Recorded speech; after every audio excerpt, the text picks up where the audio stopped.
زه اتلسم نمبر قیدي و دی زما سره 19 نمبر قیدي و ما په دې نه پیژاندو نامه یې راته نه ده خو په مختلفو کمرو کې چې زه مونږ یې وړلو هلته د یو نه بل سیل ته چې لږ وخت پکې تېر کړي بیا د بل کمره ته بدلوي نو په هغه کې په د اکثر سیلونو کې شاید صدر صاحب هم دا شی کتلی وي په اکثر سیلونو کې زدران لیکلي وو خپل تاریخ به یې لیکلی زدران نو دا کار زما سره شو بیا دغه د شپې به یې زیات ژړل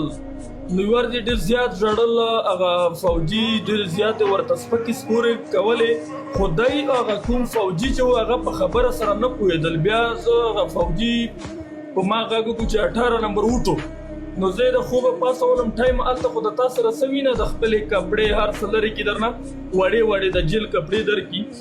نو هغې ویل چې د کس ژاړي څه خبره ده ورسره خبرې وکړه نو ما هغه ته و چې وروره څوک یې او څه مسله ده هغې و چې زه خو د بار وطن یم زدران یم نو مور دې مسله دې څه ده هغې به کمال داسې کوو چې قرآن مجید به یې په سینه پورې نیولی و قرآن مجید به یې چاته نه ورکولو نو ما هغې ته و چې مسله ته و چې ما وژني ما ولي زه په دې قرآن مجید باندې بچ شوی مور دې چې جرم دې څه دی هغې و چې په والله که هېڅ مې کړي وي خو نه بلده یم یو ملګری مې و هغې ته راتللم انټري مې هم راکړې ده خو زه یې ګرفتار کړی یم نو بیا ما ورته سزاګانې دې څه تېرې کړي دي هغې ویل چې دومره څه مې تېر کړي دي چې ذهني توازن مې ټیک نه دی بیا ما ورته چې لږ ماته ووایه نو ځینې الفاظ داسې دي چې په هغه سوشل میډیا مې په خوله نه راځي نو هغې ته یې ویله چې د سړي چې کوم نظام دی دی ټول رامات کړی داسې نورې سزاګانې داسې نورې مونږ به د خپل ځان درته ځکه نه ووایو مونږ په ځان شاید زیاتې کمې سزاګانې تېرې دي خو هغه خلک هغه افغانان هغه زمونږ د لارې پښتونخوا بچیانې چې تېروي د هغې یو سیکنډ جیل چې کوم دی هغه جهنم دی زه په ایمان درته وایم چې د 11 اکتوبر غږ چې شوی دی تاسو خو نه ګورئ مونږ ګورو د 6 کالو د 15 کالو د 8 کالو ورک خلک را پیدا کېږي دوی یې خلاصوي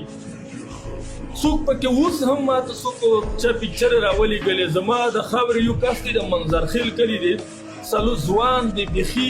جګ جوړ ځوان و څلور کاله مخکې دوی اوچت کړی و نن اوس په هسپتال کې پروت دی ذهني توازن یې ټیک نه دی نو زه پوښتنه کوم چې زه خو د ایس آی ایجنټ یم ته چې دا په ما الزام لګوي چېرته دی د دې د بچي پوښتنه کړې ده چې په دې څه تېرېږي چېرته ورک د چا بچی ورک دی هغې مور ته ورغلی زه به دلته دا ووایم